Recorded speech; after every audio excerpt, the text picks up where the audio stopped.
Okay, we're live, Ken. Kenneth Potty, author. Here we go. I wanted to get on here this morning and just do a little preview. I didn't have time to write anything this morning, but I have a very special guest. Look, you've got everything you need for your bedside table right here. Yeah. It'll take you a while. It'll take you a while for sure. Starting right at the top, the whole. Now, are you still calling all the books the Codename series? Correct. They are. Yeah. So codenameseries.com is the website you can go to, and there's also an ad in Soundwaves magazine for the books, and you can click on there and get to the website from there. Yeah, and I'm so glad I'm gonna. We're starting live here on Instagram. We're gonna be going live on air in just a moment. We're just finishing up. Actually, I'm playing some brand new Quinn Sullivan right now. But Ken's here not only to talk about his books and script now, which I'm very excited about. I'm so proud of you. But also, with this auspicious day, D-Day, it's the 80th anniversary. And Codename Sonny is about my dad being behind enemy lines in France, preparing the U.S. to land on D-Day. So, giving radios to the partisans for Patton's fake invasion of Pas-de-Calais at that time. Yeah. So it's all very timely. And if you have a vet in your family or someone, you don't even have to be a vet. I'm not a vet, and I enjoyed them. I mean, they really are a great read. As an author. Well, I guess I'm an author. I mean, I've never done a book, but I've written a lot of stories and stuff. The thought of putting all this together in such a cohesive manner is amazing. And someone here is in this third book, too. Oh, I'll have to flip through that. Well, we all know, don't we? But also, I want to show I don't think you've been here since Black Dawn's been out. No, Black Dawn is new, and I'm coming out with the 5th book this summer. Wow. I just cannot believe how you're able to get this out. And again, if you're thinking about, with your summer reading, we're going to be talking all about this. So we're going to be talking all about this. We're about to go back on air. You can get us at WCNI 90.9 FM. You can also get us streaming globally and proudly on iHeartRadio, TuneIn, and from our very own website, WCNIRadio.org. But I'll leave this running. I think I can leave this running while we talk. Sure. So why don't I go ahead and do that as well? And so Ken is not going to play. You didn't bring a guitar or anything, did you, Ken? No. I gave that up at 8 years old. Well, you know what? You definitely found another talent. Let's get back on air because I can hear Quinn stopping now, and I'm going to give you that microphone. There we go. All right. Well, I told you we were working with some new equipment today, and it's wonderful. I love these new CD players, but I'm learning that I've not figured out how to do a single song on them yet, so it keeps going. So that's okay. We got 2 new ones from Quinn Sullivan. Salvation is the new album. We did Salvation, and we did Rise Up Children. So thank you so much, Quinn, for going in. I want to welcome to the program now that we're back on air. We're actually live on Instagram right now as well. So if you want to check out the pictures, I've got author Ken Potty with me, and he's brought his book series. I'm just, again, as I was just saying on Instagram, I'm absolutely in awe. I mean, I can't even, the feeling I get when I press, send on an article, it's like whoosh, Yeah. To this has been, how many years of your life now has it been since you started? When you picked up? Just a brief historical note on that. Yeah. We went with my dad and my wife, Kim, and I went with my parents on New Year's Eve, 99-2000. And at that time, my dad told us a story that he was behind enemy lines in France during World War II. And while he was there, a little Jewish girl died in his arms. He never told anyone, including my mother, until 3 days before New Year's Eve, 99-2000. And I asked him, why didn't you ever tell anybody? Yeah. So he said, if I'm still here, they're still here. And they're still arresting SS guards. And still to this Nazis. day, yeah. And it's still to this day. And so I wrote the book Past Present. So the past is the true story, and every other chapter is the present. Yeah. In quotes they found us. So it's kind of a factional book. Fact and fiction work together. Yeah. And my dad got to read the first 2 books before he passed away, and he obviously loved them. And at one point he said, you need to put the first 2 together, but I had an editor who was grew up in France, southern France, Margaret Ann Clemente, who unfortunately passed away of brain cancer in 2022. I remember how close you were to And the 4th book here, Black Dawn, was the last book that she had edited, and she said, you can't put the 2 together because it's really The first one is a very contained story, and the Yeah. second one is, she goes, it's more Star Wars, so it's Yeah, more breaks universal. it. Yeah, absolutely. So I absolutely. expand the characters, and some radio host is in book 3, Yeah. and that even expands it even farther, Yeah. and then I just continue on. So, yeah, I hadn't done Black Dawn. I did Codename Sunny, Mountains of Fire, and 13th Cohort. I think it was like 2015 or 2016 last time I was here. Yeah, it's been a while. Has it been that long? Yeah, because it took me from 2015-ish for 13th Cohort to 2018 to put out Black Dawn. Yeah. Because they're all 2 timelines, past and present, Yeah. World War II and the present. But I went one step farther with the next book, which is called Sugar Baby, which is my wife Kim Mattis's dad, my father-in-law John Mattis, was Yeah. a radio man on a B-24, and they flew 30 missions over France and Germany, and the whole crew survived. Now, if you've ever watched the show Masters of the Air, Yeah. with the B-17, Yeah.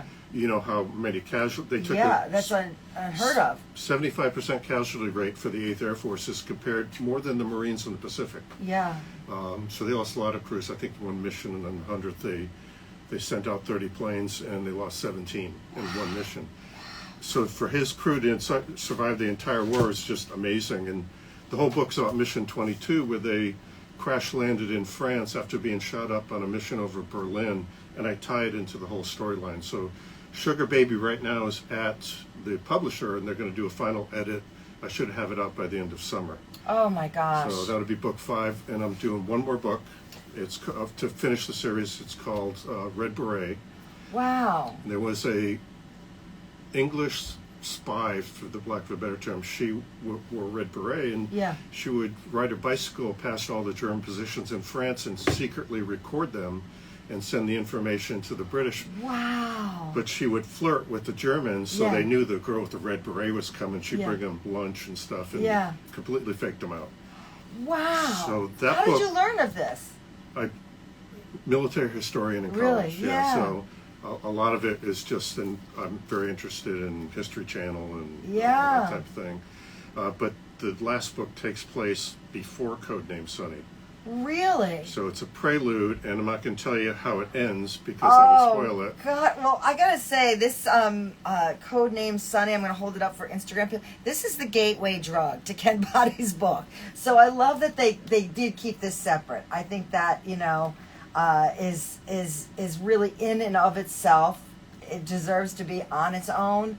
Right. Where this all started, kind of thing. When you set out with each book, did you have a rough idea that you wanted to get to that certain amount of books? Or was it with each one you felt, okay, well, this needs this, and now... I say I don't write the books, my characters do. Yeah, the best authors always say that. And people say you need to have an outline, and you need to write 2,500 words a day if you're going to be a writer.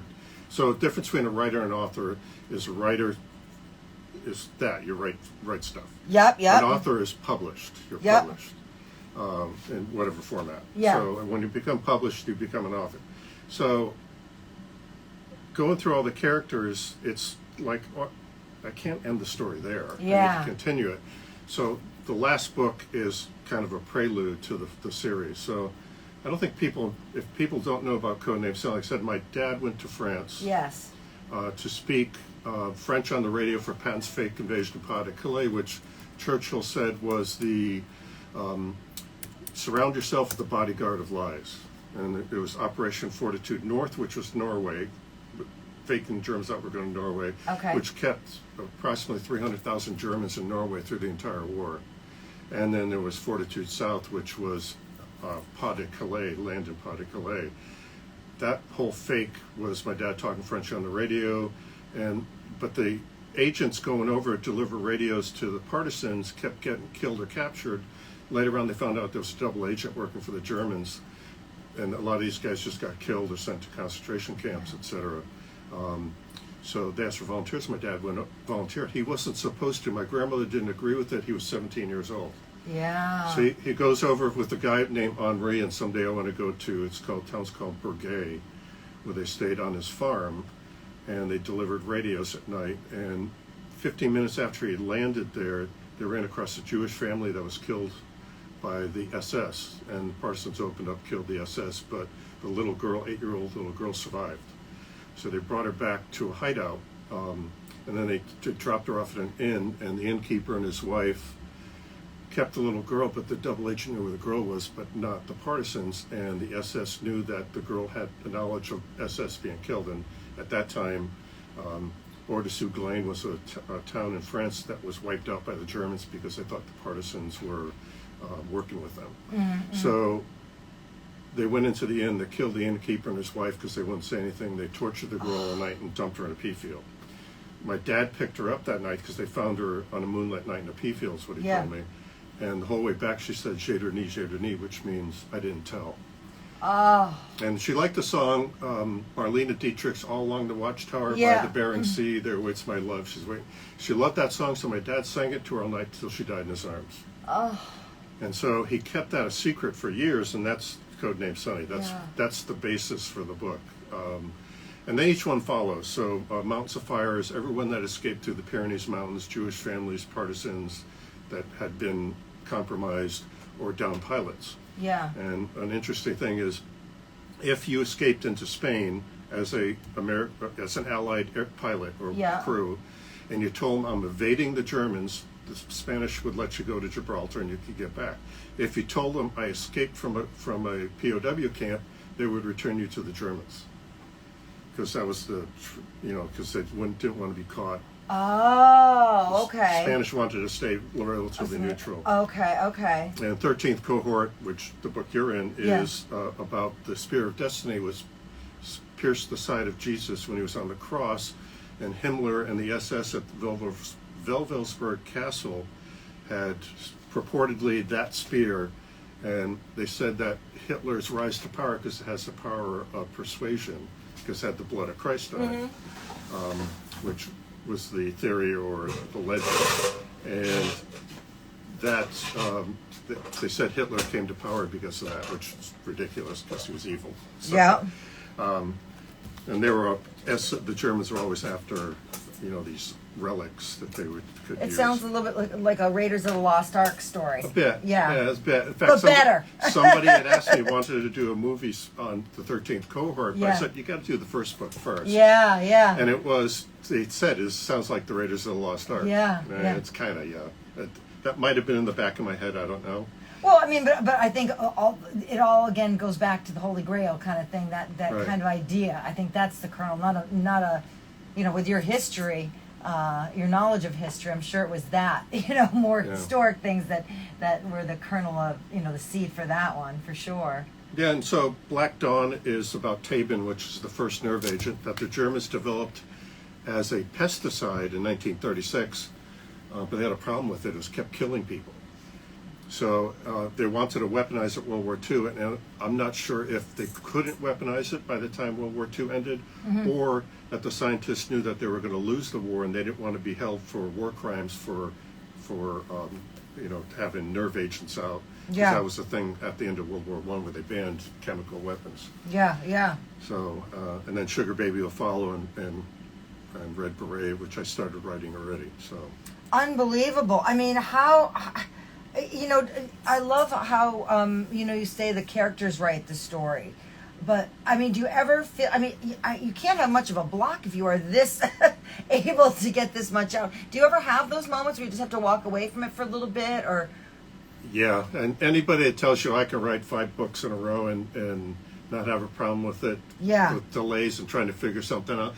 And a lot of times in the first 3 books, I was just being an author. I wasn't working full time. Yep. I would go into a local cafe or coffee shop or something and hang out, just watch people and listen to them. And because when you're writing a book, I can write a conversation right now, but if it doesn't sound real or sounds made up or something, people use slang, etc., that type of thing. So I will tell you, Sugar Baby took me from 2018 to today. Wow. This week to write, because I got a little ambitious with that one. I wrote it in 3 timelines, not 2. So wow. It goes from 1944, where her dad's plane crash landed in France.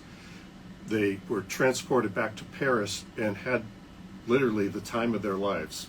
in Paris. Yeah. 18 to 22-year-olds after France was liberated. You can imagine all the fun. Yeah, yeah. And I went into a bar dressed up in their aviator gear, pretended they were generals and colonels, Oh, trying to pick up girls. And they eventually went back to England and finished another 8 more missions before they were done. They were also the lead crew on D-Day, the bombers flying over as the D-Day landings were happening. So her dad has a lot of stories that he would tell me, but not Kim. And Yeah. I think that's because I was in Desert Storm and I was a company commander yeah, there. you come from a different, Yeah. yeah. Funny stories. We're driving down to Myrtle Beach when Kim and I were engaged. Yeah. And her and her brother goes, "You drive with Dad." And they were kind of giggling behind the scenes because her dad was like a backseat driver. And I was doing 80 all the way down. And he looked over at me and says, "How fast do you go?" And I said, 80, but I flew faster in a helicopter. And he went, "Okay." And we got down there and they go, "What did you do?" And I said, "None of your business." Yeah. It was 2 veterans talking. Yeah, So- yeah, yeah. It's there is that brotherhood, and that never leaves you, I'm sure. No, and you think about it all the time. In fact, some guys in my company who are now in their 40s and 50s, because they were even younger than me. I was a 32-year-old old man, captain, company commander, they starting to contact me. So you get to that age where you want to reconnect. You want to forget about it for a while, and then you start Yeah. thinking about all the camaraderie and all the guys you were with, and you want to start reconnecting with them. And I don't know if it's just it's a PTSD thing where you're trying to alleviate that, or it's just that you miss those guys. Yeah. And these a lot of young kids that I was over, and I was the old man of the company. So Yeah, and you're certainly not that. Yeah. But it's a different world. I mean, when you are in, and again, thank you for your service. And Ken was with the Army, like 13 years? 13 years, 13 got years out as a now? major. Yeah, yeah. And so It's a different world. I mean, that you're living in. I mean, it's than the civilian world, and those are bonds that not only go on forever, but also the bonds that you have with people that didn't make it. I'm sure that's got a. I mean, as someone from the outside, I marvel at how some people, you're talking about like what your dad went through, or Kim's dad went through, and to have survived it, to talk about it later if they so choose. I'm sure there's got to be for the people that go through these heinous missions and then survive it when so many are lost. That's got to be, there's an another- angel on both sides of the family. I don't know. My dad's side, I had my dad. His brother was a merchant marines, had 7 ships sunk under him Oh, by my U-boats. God. Survived each time. Wow. And his oldest brother was in Pearl Harbor as a construction worker when the bombing occurred. And so those 3 survived. On Kim's side, 3 of her uncles all survived the war. One was a POW, he shot down in a B-17. And then on my mom's side, and Kim's mom's side, the 3 or 4 brothers in each all survived the war. So there's an angel on our family shoulder somewhere. Well, I just would say thank you. Ken, let's stop for just a moment, though, because I want to give out the website again. I don't think I have it in correctly. Can you tell us the best website for people to find you? Right, it's codenameseries.com. Okay. Okay. And do you have where people can sign up for email blasts, so when new books come out, or when there's word about the script, tell us about that. Is there something they can sign up for? I don't, but that's one thing I need to add to the site. Okay. But I do usually post the news up front on what's things that are going on and what's going to be released and when they're going to be released. And we had talked about it earlier, Codename Sunny. I worked with a New York Times best-selling ghostwriter Yes. to write a movie script for the first book. Now, she didn't write the script. Yeah. She formatted it for me because she's very familiar. Because writing a movie script is a lot different than writing a book. Oh, I'm sure. So there are 2 ways to write a movie script. It's either a movie script or a play script. So if you want to get into on stage for plays, you have to write a play script. And the difference between a movie and a play is the play script is audio, like speaking audio. Okay. More conversational. Conversational. Thank you. Okay. Whereas a movie script is more visual. 'Cause you can create those Really? scenes on a movie script through green screen or Yeah. on site. Whereas a play, you have to put that in people's heads of what the scene is or looks like. Okay. So, Okay. so mine is written as a movie script, and Dr. Galino over in is a dentist in Groton here. I had talked to him, and he goes, "You get me a script, I'll get you the actors." Oh wow. And I guess he, at the time, I don't know if he still is, he was the producer at the Westerly Playhouse. Okay. Okay. So I have to rewrite it as a play script. I didn't Yeah. know it at the time when I had done this one. And How do you see it in your mind's eye? Does that appeal to you, or is that just another facet of sharing your art? I mean, as opposed to on a movie screen versus on a stage, a live performance. a live performance, I think, it would be a little tougher with that first book. Yeah. It plays more to a movie. Yes. Actually, it really plays to a miniseries. So there's Yes. a couple of sites, inktip.com and virtualpitchfest.com are two sites that you can submit your scripts to if you want to do it. And I had 5 producers tell me, yes, let me see it, because you promote it to them. They kind of ghosted me since, but maybe they have it in the background. They're just waiting to. One of them said, "Please be very patient." 'Cause Yeah. we're working on several different projects at the moment, but Yeah. they're interested in it. So, who knows? Yeah, I mean, I really believe if it's meant for you, no one can take it away. And sometimes, it's just all about the timing. But you're right. I mean, I have to agree with you. The idea of the series now, that so many things have gone to, then we're kind of used to that now after COVID and watching our stories. Right. I think it also gives time to digest everything because there's so many nuances to your stories. And I'm not just talking the back and forth nature of, the timeline. That it gives one, time to kind of digest it all and then want the next one.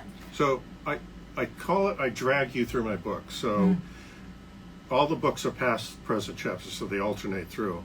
So what I do is I leave a little mini cliffhanger at the end of each chapter. Almost like Who Shot JR? kind Yeah, of thing. yeah, And then, okay, now I got to read the present chapter, and that's got a cliffhanger. yeah. And well, now I got to go back to the third chapter to find out what happened in the first chapter. And I've had a lot of people said they read the first book in one night. Yeah. In You fact, somebody could. was really mad at me because they stayed up to 4 a.m. to go to work this morning. I'm like, sorry, it's my character's fault, not Yeah, mine. I can't give you a note, but I could try Yeah. if they'll take it. I also want to make sure I mention, as we're talking about you being an author, you were nominated Best Connecticut Author in 2024, Connecticut Magazine, Insider Magazine. Yeah, and the results are coming out in July, which was really tough because it ended in March, and I got to wait till the July for the results. But Yeah. there's 4 or 5 really good authors on there, including Wally Lamb, who wrote the book Wishin' and Hopin', which was a movie based in Norwich on Catholic schools. Yeah. That was about 10, 15 years ago.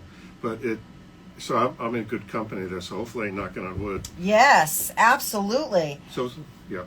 Absolutely. Now, on the website, codenameseries.com, people can go right there to buy it, can't they? Or do they have to go through an Amazon or... No, but I have a part that says, one of the tabs on there is where you can buy the book. Yep. And there's a book finder for all the bookstores. So Oh, terrific. you can just put in your zip code. It'll give you all the bookstores like in Connecticut or whatever. And I also put some links to different areas. But I do recommend, if you want to buy the book, booklocker.com is my publisher. And the owner is really good. And I'm self-published, and there are a lot of self-publishing companies that you really have to be careful of. Yeah. Because they just want to take your money. Yeah. And I was with one, Infinity Publishing. Probably shouldn't have mentioned the name, but That's okay. they owe me about $1,500, $2,000 of royalties. And what they do is they change their name, go bankrupt, and but Book Locker, she is very well in tune with that, and will tell you who is and who isn't. But Yeah. they're a great self-publishing company. And do you do any book talks at any of the, especially with, we're going to talk about D-Day a little bit, but, with the different veterans holidays and stuff?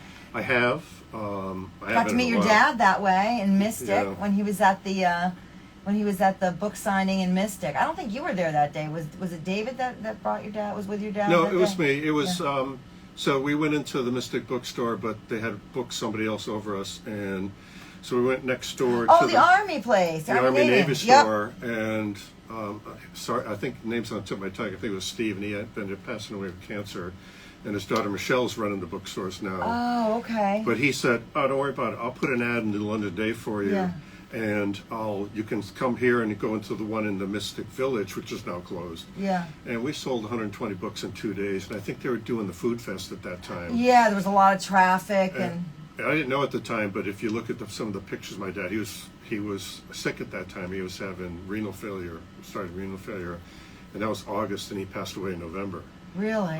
So it's really the last time, and we talked to a lot of people who it was a pretty cool event. And It was a I think very they cool enjoyed it. event, and I actually we've got a couple copies. I got one from my father-in-law, who's a colonel, but my youngest son, got to meet your dad, and he was so chuffed about, and he's got a picture shaking his hand, and gosh, I wouldn't have known that he was ill at that point even, I mean. Yeah, and I wish he was still around because I would bring him for talks. Cause Oh, to could go you to imagine? schools and stuff. Because I don't think the kids nowadays understand that 17, 18-year-old kids were fighting, overseas in wars. No, And I don't think they have any idea. What do you think your dad? I got to tiptoe around this. One of the things that really gets me is I find myself yelling at the television screen, saying something like, "Do they realize what the greatest generation was fighting for? Do they realize that we fought this war?" I don't know. I mean, maybe the blessing is your dad doesn't have to see some of this stuff, because it seems that not only have people forgotten or maybe never learned, they just don't care. It's just shocking to me. I think if we ever end up see, people go, well, why are we going to another war? Every generation in this country's been in a war. Yes. Since the start of this country. Mm-hmm. There's been one war or another. Lately the last ones were Afghanistan and Iraq, and we're still kind of fighting overseas, but it's not, we're not fully engaged Yes. in those wars. So everything that's happening with Russia and Ukraine and NATO, and people really need to be concerned with that, because we're on the brink of something that somebody makes the wrong move and World War III is going to happen. So, Yeah. and people go, that's not true, but it is.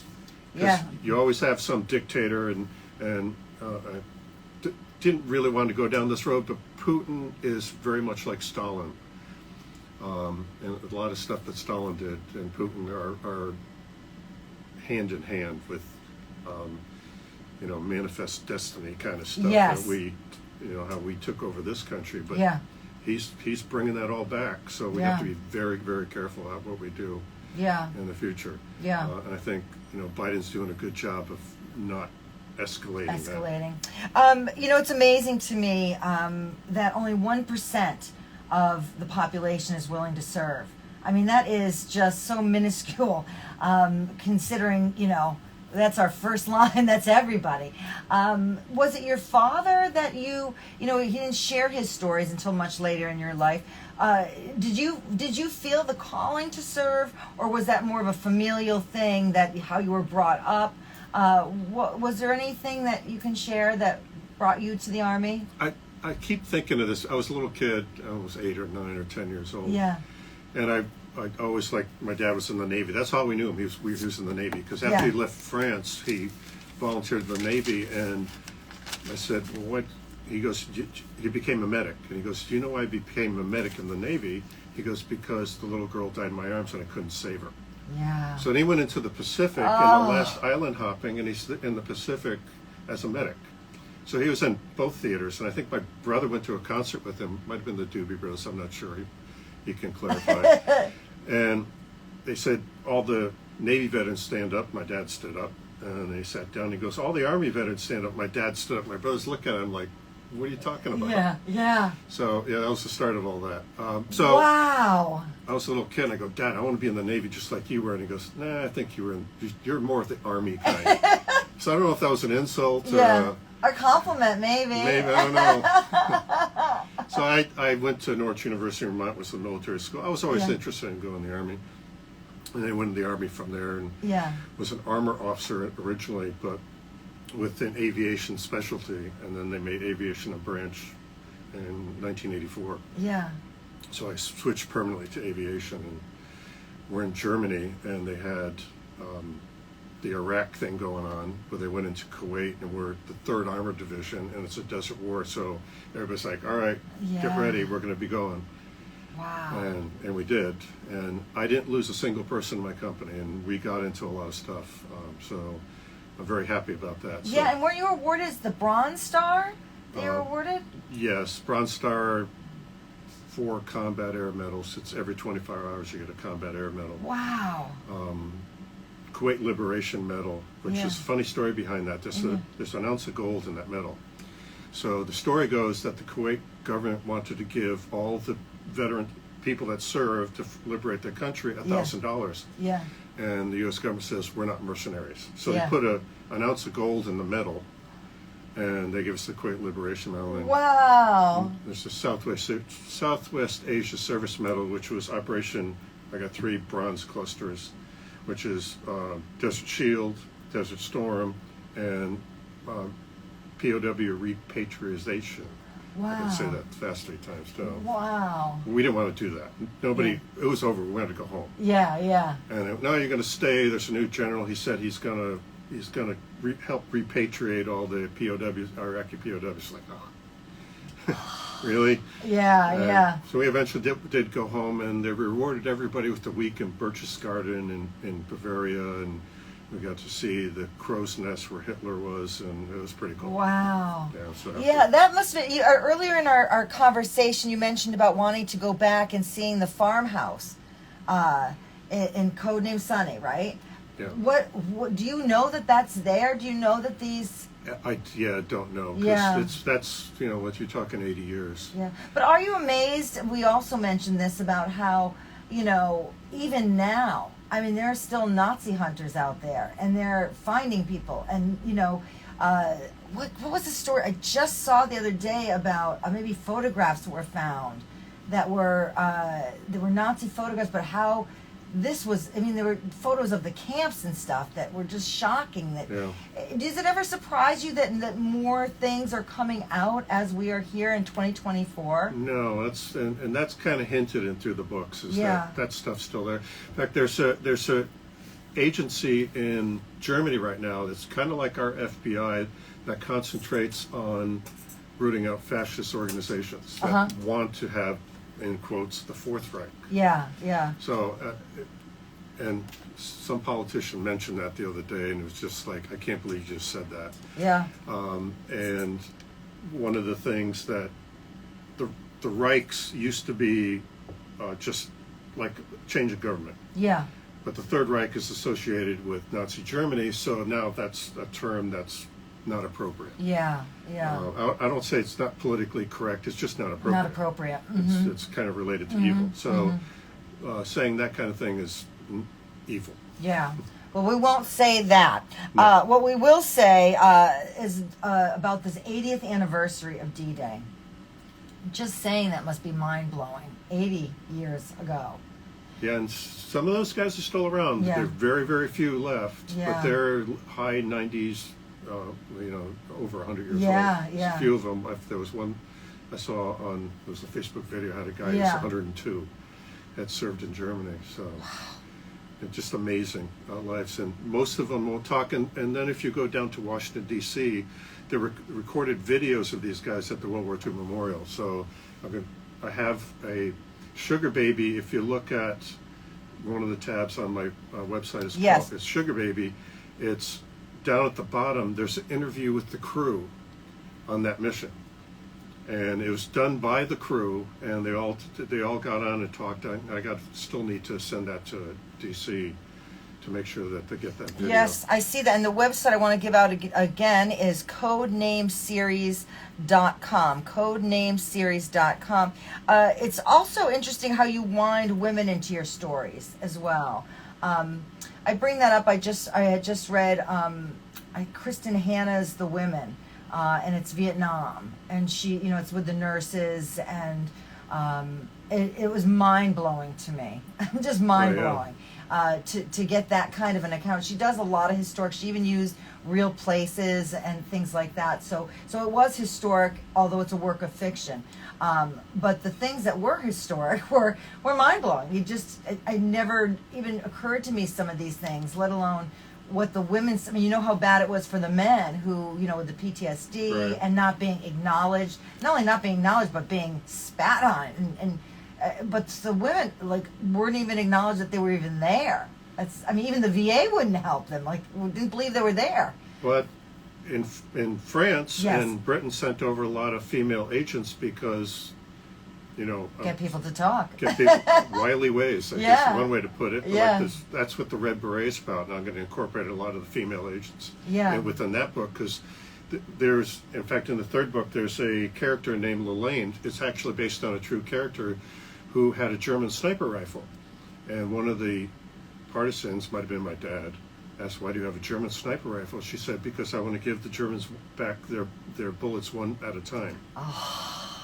So, because her whole family had been wiped out, and they're Jewish, had been sent to concentration camps, she escaped and then went to work with the partisan group. So, part of the partisan groups in France at that time, there were the Maquis, which were the communists, and then there was the Free French, which were more the democratic side. So but they at times they collaborated, but most of the time they did things separately. So I told you about Margaret Ann Clementi, who was the editor. Yeah. She grew up in southern France, and she said half her family were Free French partisans. The other half were Vichy French, which were the collaborators with the Germans. She said holidays were very interesting. It usually ended up in a fist fight. Yeah. And so in all my books, the French that's spoken that she edited for the past and present, she edited the past French for how they spoke at that time frame. And so having lost her to brain cancer was just devastating. And she actually wrote to 6 people, and I was one of them. And I have this letter that I'm probably going to put up on the website where she says that she talks about how it's her condition at the time and that she's waiting for the next adventure to happen. The greatest adventure of all. The next adventure. And she talks about how we affected her lives. And so it was pretty emotional letter. I bet. And talk about meant to be. With her background, it's really unbelievable that she would end up being the one that would edit your books and that. How did you connect with her to begin with? So we had moved to Half Moon Bay, California, because Kim got a job with Evotech, which is a company, a biotech company. Yeah. And so there was a local bookstore, and I had just written the first book, and going on the second one, I met her at a book signing. And I was very interested, and I already had published the first one. I was working on the second one. She goes, "I'll edit for you." And she, I pay her as an editor. You pay editors. But it's always good to have a second set of eyes on any book, anything you write. Yeah. But I use a program now. It's called ProWritingAid.com, and it's a phenomenal program. It'll tell you, you use the word "the" in the 4 sentences in a row. You need to change that, or Wow. you're using too many passive verbs in this, and it just makes you a better writer. Yeah. And so she had turned me on to that, and I use it now, but I'm still sending it to the editor to do a final, or the publisher to do a final edit. Yeah. Just because I want another set of eyes on it. Yeah. And then we'll publish it probably August, September timeframe. Wow. Do you do anything special to commemorate D-Day? I have a toast to my dad. Yeah. He liked bourbon.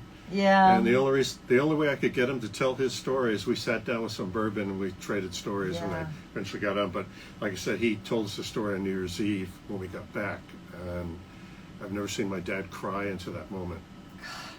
What a ever. breakthrough moment. And what a blessing that he decided to share, because had he not, he could have just kept it forever, where I'm sure a lot of guys do. I think it just builds up in you. You got to talk to somebody, and he talked. But we were all standing there, and everybody was in shock. And I remember my mom saying, "You got to listen to this." Yeah. And he didn't even tell her, and they were married for 50 years. Wow. So I think he was afraid that that stuff still goes on, and because he was part of eliminating people. Yeah. That whole operation. I know that they got him out of there because now the SS and the Gestapo were after him, Yeah. And they knew they had heard of him.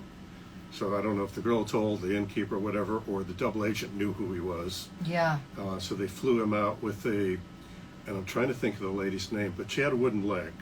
And she escaped through the Pyrenees Mountains with a wooden leg, which is a level 5 climb. Oh my gosh. And I had talked to a guy who wrote the book La Chemin de Liberté, which is the Freedom Trail, and how the passeurs or the guides would guide people through. And yeah. he goes, unbelievable. But she got in a World War I plane with him, and they flew back together. And she lived in Maryland until she died. But she was, I think they called her the White Rabbit. Really? And she was a unbelievable spy. My dad had traded stories with her, which I heard a few of them. So yeah, it's just a marvel to me when I think about how people can live an entire life under the surface, you know. And some never get accolades for it. They just are never known, you know. But maybe that's the way they like it best. You know, there's a lot of activities with veterans going on, and people do. So there's a friend of ours, Nick Alvarez, who's 2 brothers in Salem, does a lot of stuff with veterans, and they have veterans events where people go to. So I encourage people to attend those kind of events because they are special events and they honor veterans. And it's mainly a lot of stuff he does with motorcycle clubs, and they do the fun runs and stuff like that for veterans. Yeah, they deserve every honor we can muster. I think it's so important that we remember that this stuff, you know, does not go by the wayside. It's the only way things get remembered is if we keep telling the stories, you know. So I do hope that we'll continue. I also want to remind you again, codenameseries.com is where you can go. You also have a good Facebook. Are you on Instagram too? Is there any other social media we want to share that you would, or is that more personal? No, I'm on Instagram. Yeah. And I know it's linked to Facebook. Okay, so you can find you there. Yeah, it's author Ken Potty or codename? Codename Series.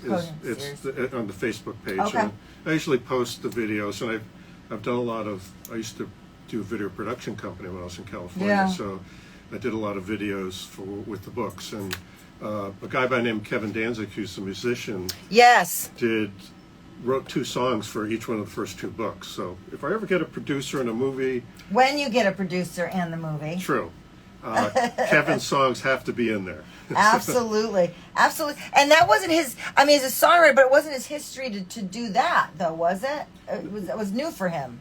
Yeah, and because I kind of a scratch your back thing. Yeah. I did music videos for him, and he wrote and produced these songs and put them out there, and then I did a video on the songs, and we're both in both the videos, and we're kind of having fun. I love it. Ken, it's always such a treat to see you. I want to hold these up for Instagram one more time. I've been holding up Codename Sunny. There we go. And Mountains of Fire. They are just so great and such a great, worthwhile read this summer if you're looking. And we want to remind you that Sugar Baby is on its way. There we go. And I can't tell you how much when I open a book and I see my name there, it freaks me out. And hey, there's Black Dawn, and I have my hat still. I didn't wear it today, but I still have my cap. I do have to do one shout out to all the book covers were designed and created by Gary DeSalyers, who's on Facebook, who lives in Rhode Island. And when we got together and he started drawing the covers, I'd say these are phenomenal. So he also does things for people for weddings and stuff like that. But Gary DeSalyers on Facebook, so check him out. And this was a redo, wasn't it? Yeah, the first one, that's really version 2. I added some context on why the SS were after the Jewish family and the characters in that, because it, to me, was important. Yeah. And my first editor wasn't so great, and so I had it professionally re-edited and went through that pro writing aid to come and got it all squared away. So if you see the old cover with my dad's face on it, that's the older version. This is the newer improved version. And it's so true. I mean, as I said, I mean, just reading through a book where you go back and forth, you need to go back, but to be writing that and not have another set of eyes on it has got to be just mind-boggling after a while. Well, my wife Kim said she was, I told her, hey, look at the book, edit it for me before I got the editor. And I go, did you finish the book? She goes, yeah. Did you edit it? I forgot. Because she got drugged through the book. and it was just really funny. And Yeah. so, it happens. Yes, it does, and that's a big compliment. I want to thank everyone that's been watching on here. We've had some lookers there. We want to make sure you know one more time, codenameseries.com is where you can go to find out about everything we've been talking about and follow along. And when Ken does get that email option, sign on up for it so you can get that right to your email inbox.